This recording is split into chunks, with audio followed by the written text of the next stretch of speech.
discussion of personal identity. Personal identity is where we stopped in chapter 7 on page 254. And the next section is kind of interesting.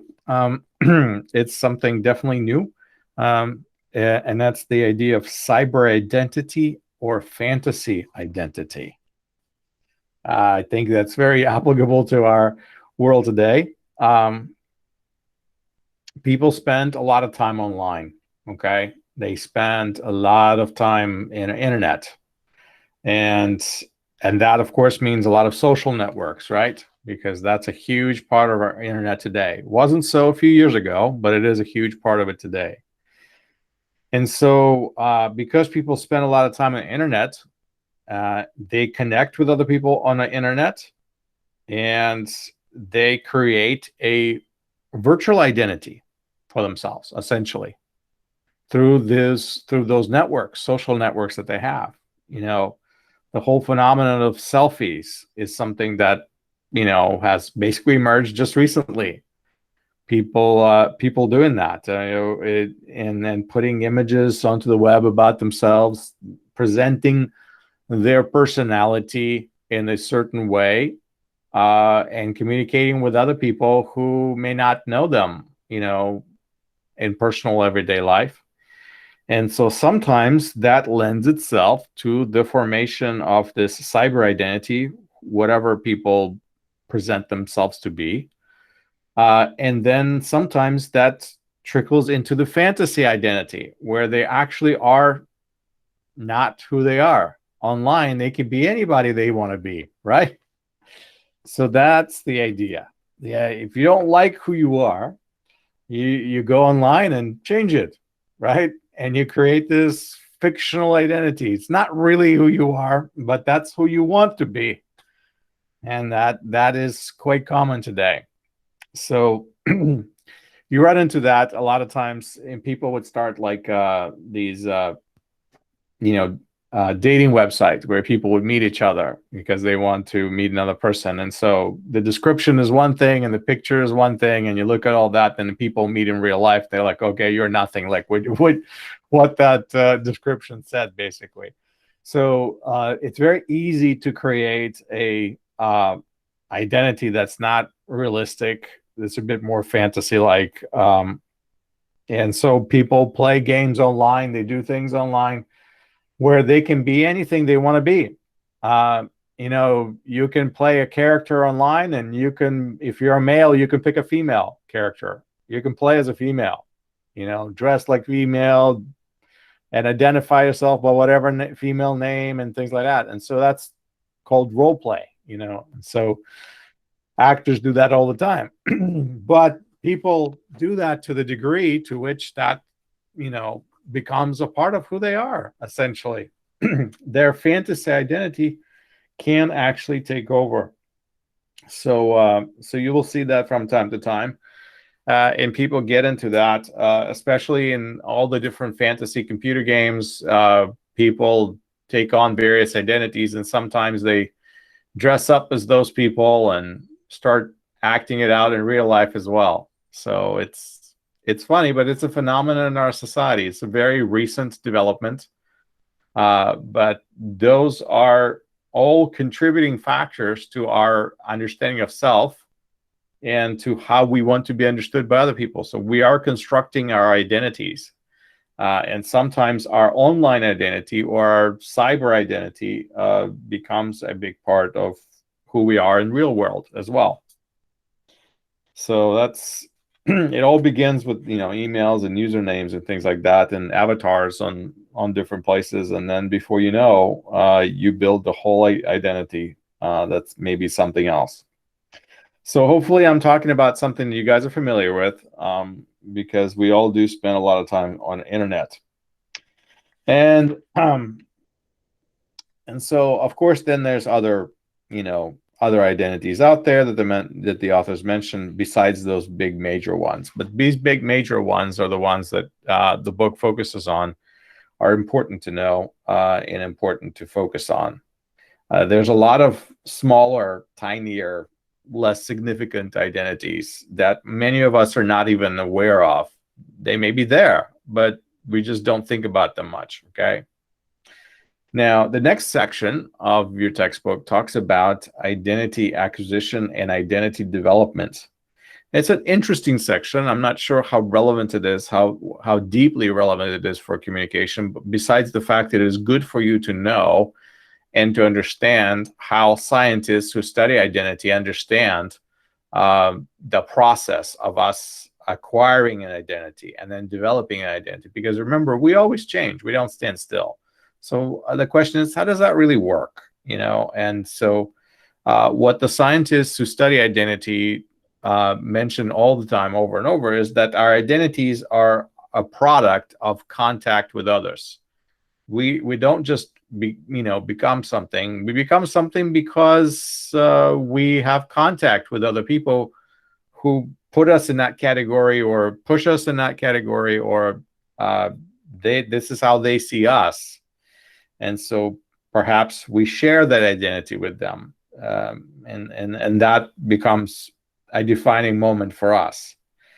So the identity is usually developed through interaction with others and within those different cultural groups. That's how we sort of say acquire that identity. That's how we become who we are, or start understanding that this is who we really are.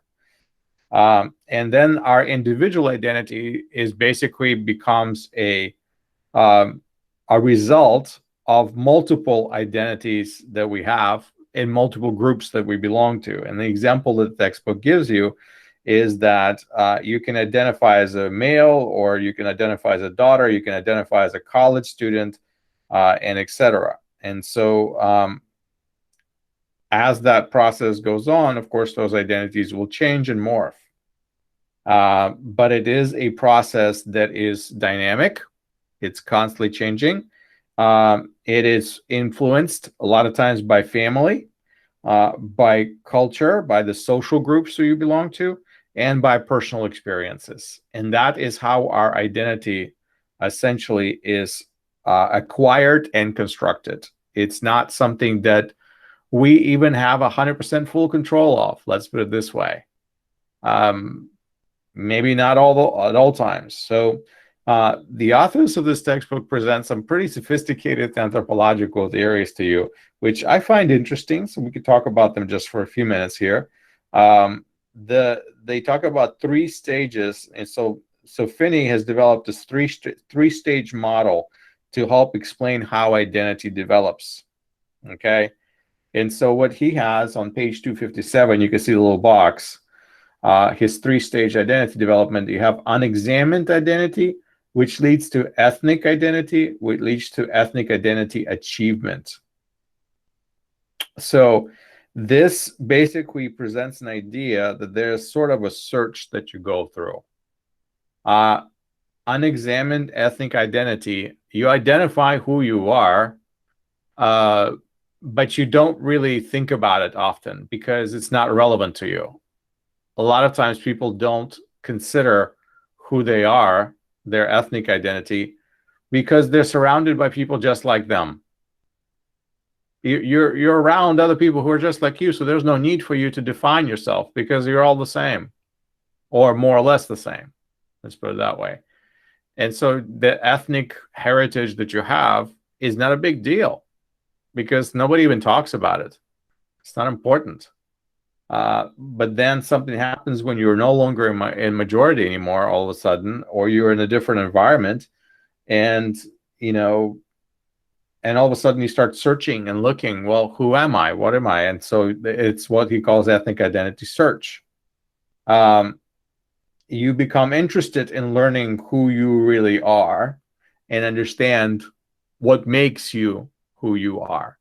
It kind of becomes important to you realize, wait a minute, this identity I have, it's interesting. What does it really mean? What does it have to do with everything else in life? And so it's that search moment. And then there's the achievement stage. And so that's when the person reaches a clear and confident understanding of who they are. So first, you may not be even aware that this is who you are. And then you sort things out and then you realize who you really are, how your ethnicity affects who you are, and you are sharing that identity with lots of other people.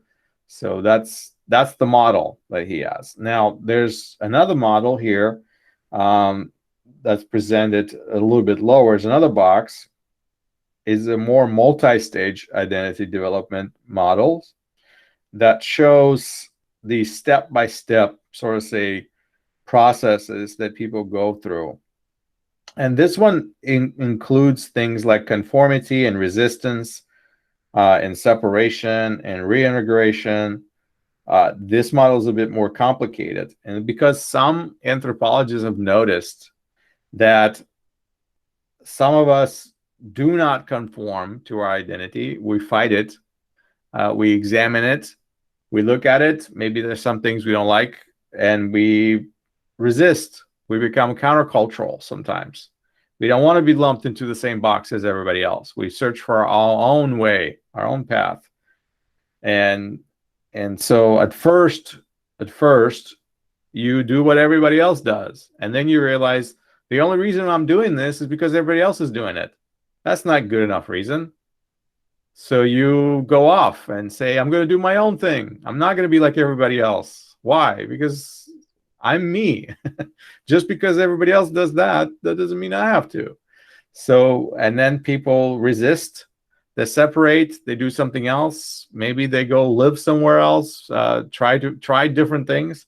And then eventually they come back and say, this is who I am. And they integrate part of their cultural identity back into themselves, even if they have previously resisted it, because they realize they actually can't separate it, and it's okay, and it's not bad, so they kind of make peace with it, essentially. So sometimes we go through these stages of resistance and redefining things, but eventually people go like a full circle. Whenever there is an identity search, there could be a stage of resistance and trying to be different, and then usually it comes a full circle back to reintegrate into that identity that the person has realized they belong to, and they just learn how to adapt to that. So these are interesting models of just as we think about what people go through in their life. And I could see that. I can actually see that working in different people's lives as they try to step out and be something else and be something different. A lot of times this happens when people go to college and they disassociate from their family. They find new affinity groups. They find new ways of doing things. And they say, I don't really want to be who I was born. I want to be something else. And then eventually they mature, they get older, and they get back to that cultural conformity to where they were, and they say it's okay to be who I am, and they find peace with it. So that I see that all the time, as people live their lives, that they eventually come back to that same cultural expression that they had before. Let's see. All right, so those are good models. I mean, it's just good to know. Not anything I'm going to test you guys on particularly, but it's good stuff to know. There's something that the authors say in this textbook. I mean, as you read it, there's some things that you will agree with, some things you will not agree with, and that's okay, because your own personal worldview is important, and it's important to know why you believe what you believe or why your worldview is such. One of the interesting features here in the end of this section on page 259 that the authors talk about, they talk about identities which are ascribed and avowed. Okay, and that's an interesting vocabulary and how people basically acquire those identities. And this is what they mean by it. Let's listen to this. They write, racial, ethnic, and sexual identities are assigned at birth, and they're considered to be ascribed or involuntary. Meaning, you're born and people tell you, okay, this is who you are. And basically, they're involuntary because the society sort of say forces them on you. Okay, this is who you are. But then as people move forward, they can try to redefine ourselves, and there's other identities that become what the textbook writers called avowed, because they voluntarily were chosen and elected to be that. So, like, for example, you may not have a choice the way you were born, right? But you do have a choice of where you're going to go to school, or people that you're going to spend time with, or who you're going to associate with in your professional life, or everything else, socially speaking. You have a choice over that. So you may not have a choice of some of those involuntary identities, but you can voluntarily move into a direction that you feel is proper or right for you. So that, and again, these are just the categories that the scientists distinguish for themselves to help us understand how our identity formation functions in our human lives. Okay, and that's, I guess it is partially important to the study of communication as well. All right. In the section establishing and enacting cultural identity, which is our next section in the textbook, the authors write this: as you go about your daily activity, entering and exiting various contexts, different identities come into play. By interacting with others, you continually create and recreate your cultural identity through communication, which can take a variety of forms, including conversation, commemorations of history, music, dance, ritual, ceremonial, and social drama of all sorts. So this is what we call the integration moment. This is where you start to realize that as you go about your daily life and you do different things in life, your different identities come to play all the time. You can't help it. It's natural. It's not something you think about. It's just life. But as they come into play, you communicate, and you communicate through those constructs of culture, through those identities, through those particular understandings of who you are. So, and that moves through your communication. Now, how do you communicate? Well, you communicate in some variety of ways. People don't realize this, but the music you choose communicates your culture, communicates these things. The clothes you wear communicates. All of these things essentially communicate. Whether you're actually open your mouth and talk to people or not, you are communicating, whether you like it or not. And so those identities become solidified, affirmed, sometimes reshaped through the process of interaction and communication with other people. And other people also have impact on you. So just as you think, your identity is not static, it's dynamic. It's not standing still. So by choosing to interact with people in the world who are not like you, you're actually allowing them to help, to have an input into your identity a little bit, which I find absolutely fascinating. So different cultures, for that same reason, have different values when it comes to communicating with people from other cultures or not. Some cultures do not want you to communicate with others who are not exactly like you, where other cultures feel free, that it's perfectly fine to have relationships and communicate with others who are not like you. So there are trends within, your heritage, sort of say, that will sometimes push you away from that or push you into that. And so that will affect every area of your communication, from your speech to your relationships professionally and personally, how you're going to solve problems that you run into, how you're going to interact with people at work or school or on a social level. It all will be affected by your identity, what you identify yourself as, and the group identities to which you belong. So basically, it will be consistent with that.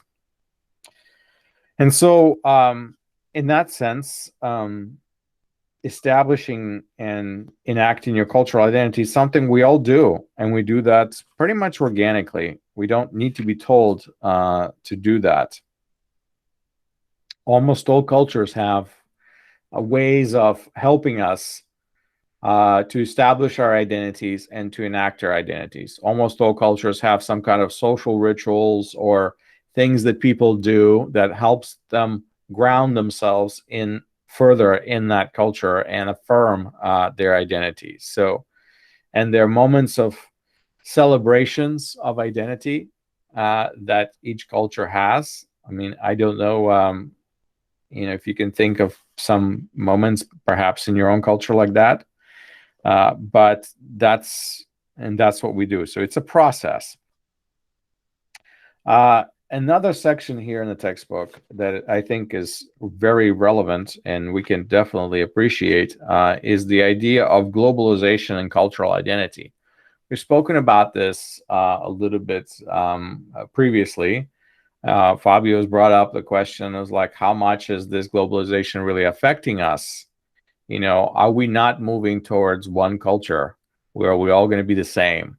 Or all these societies that are now affected are, our multiculturalism, our interculturalism is affecting us to the degree that we're all going to lose our individual identities.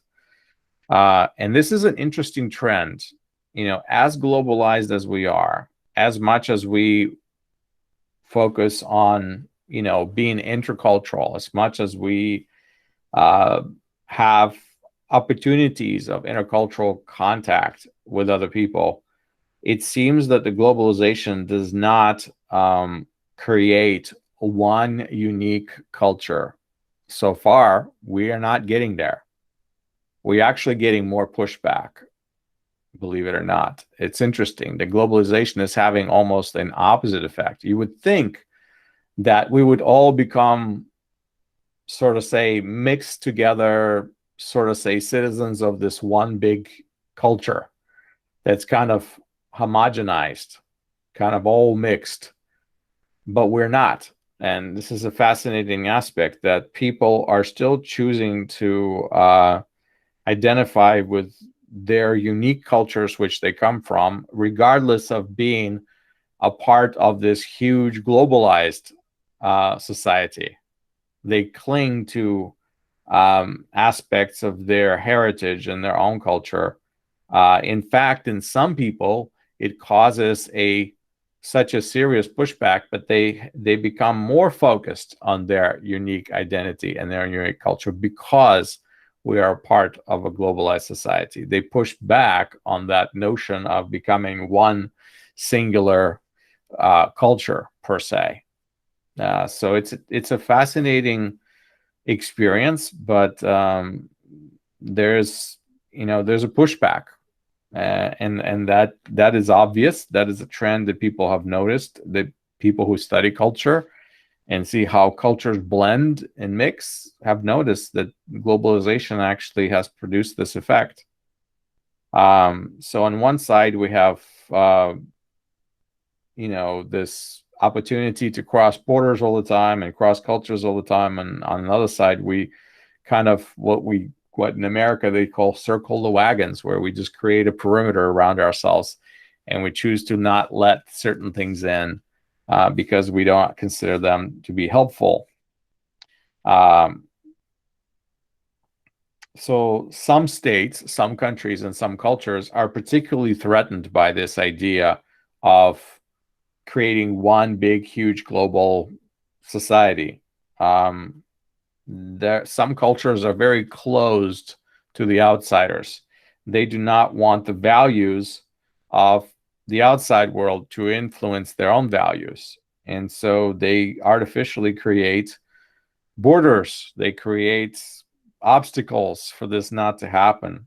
Um, there's quite a few countries like that where the traditional identities that they hold to, they deem them to be so valuable that they choose to sort of say isolate in certain ways to protect those identities from being diluted by somebody else, by other people's perspective. But as a reality of globalization, many people are living kind of in between. We have multiple identities, multicultural identities, multi-ethnic identities, multiracial identities. Most people, or let's say many people in the world today, do not identify with one group alone. They do not identify with one race or one nationality or one ethnicity or one country, even for that matter, because they have mixed so much. They have a compound identity, and that is no longer something that they're able to identify with, because that's not who they are. Their experiences have changed them. So I'll attest to that, because I grew up thinking like an Easterner. That was my heritage. Eastern thought is what I am comfortable with. It's what my default is. But I've been living in the West for so long, I had to learn how to think like a Westerner, and I had to learn how to express myself as a Westerner. And that's something that didn't come to me naturally. It's something that I had to work on really hard. But when I did, I noticed a certain degree of success that came with it. And as a result, I am living in both worlds at all times. I am an Easterner living in the Western world, and I know how to be either one. It's almost like taking off a hat and switching it, flipping a switch on the wall. I could do that, going back and forth, back and forth. I am now comfortable in both worlds. And if you ask me, who am I? I'm really a hybrid now, because both of those ways have affected me. In some ways, I embrace Western ideas, and in some ways, I embrace Eastern ideas. And I go back and forth all the time. And half of the time, I don't even know which is which, because it's become so natural to me. Unless there's a conflict, I'm not even able to say which part of my thinking is now engaging this. Am I thinking like an Easterner, or am I thinking like a Westerner? So that's what happens when you start to blend cultural ways and identities. It can become confusing. Okay, it can become confusing. But that is the reality in which we live, and we have to understand that, we have to embrace that, and we have to realize there's more and more people like that. So you can't just peg people, essentially. If anything, this chapter teaches us that we have to be careful with the amount of change and transformation that happens now in our cultural identities. We can't just simply have these go-to categories, nice little boxes into which we can put people, and that's how they are. So we have to be a bit more open-minded and a little bit broader, and realizing that most people are really a mix of different identities. More and more people are multiracial, multi-ethnic, multinational, and it's not so neatly organized anymore. So the idea is that the cultural identity or ethnicity, now this whole concept is becoming very outdated, because people are changing their culture so rapidly, so fast, so with such pace, that basically we keep trying to identify people by putting them in these little categories, but their categories are being mixed all the time, and it no longer works. So when we talk about people's cultural identities or ethnic identities, we are used to talking about set categories, and we can't anymore, because those categories are now being changed and broken out of all the time. So essentially, we get to the point where what people define themselves as and what people are willing to call you is what you are. What is your identity? Well, it is what you say it is, and it is what other people acknowledge you to be. And that pretty much sums up this idea of identity that's so fluid and so flexible at times. If you say this is who you are, and other people accept you as that, then that's who you are. That's your identity. So, but in the end, all of that is still a product of our culture. It's just whether it's one culture or multiple cultures that are affecting it. So, for the purpose of communication studies, for the purpose of learning how to communicate with other people, if we keep in mind that people are constantly assuming other identities, we become more flexible and mindful of that idea, not judging each other in the rigid categories, realizing that cultures are diverse, and what is appropriate in one culture may be considered to be inappropriate in another, and vice versa. Will create that ability to be gracious and sensitive to other people. I think that's a really important, one of the big, huge takeaways from studying other people's cultures and other identities. What you think is right, I may think is wrong, and vice versa.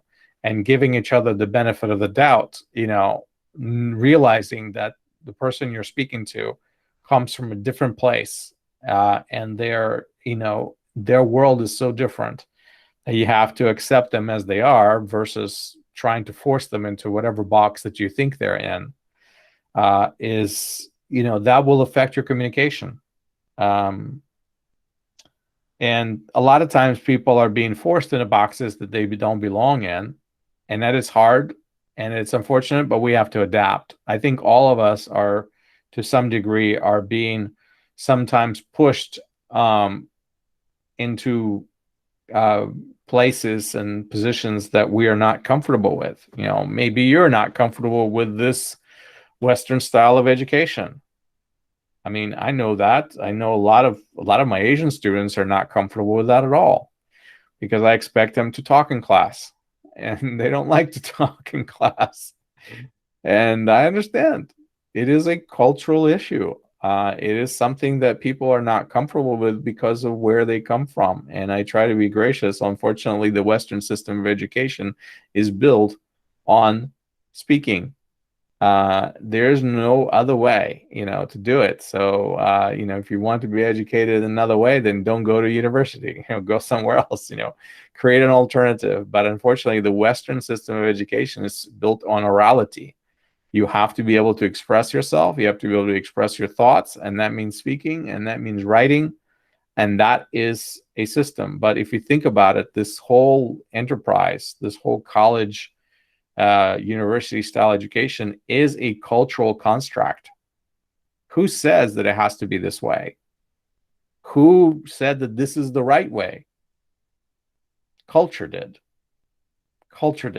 Time did. These are historically established institutions based on cultural values and what culture is considered important. And Western culture has always considered the ability to communicate one of the most coveted features. A person who could not speak publicly well was considered to be uneducated and was not fit for leadership or greatness of any sorts, which is why most people in societies, especially aristocratic societies, those who could afford education, studied oratory skills. They studied how to be great communicators, because in the end, that's what got them the positions that they were looking at, the positions of power and authority and things like that. So in the Western education system, that's what's valued. Yet I know that there are people who come from cultures that are not like that, and they struggle with that and being forced into a US-based, Western-based classroom environment where people expect you to speak, and frankly, I expect you to argue with me. That's, a culture I come from. I expect you to argue, but in Eastern culture, you're not supposed to argue with your teachers because your teacher's always right. But in the Western culture, You're supposed to argue with your teachers because that's how you show that you can actually think for yourself rather than just accept whatever answers that are being given to you. These are cultural values. And the way we practice education expresses those very, very cultural values. So I know that a lot of people who come in and they try to be a part of the Western educational system, if these are not the values that their culture embraces, they struggle with them. And it's something that's unnatural to them. They don't feel like they fit in. So and I get it, but I can't change it. So it is what it is. The situation in our educational system is just so. All right, that pretty much concludes the chapter, ladies and gentlemen. That's where we are. So if you have any questions, let me know.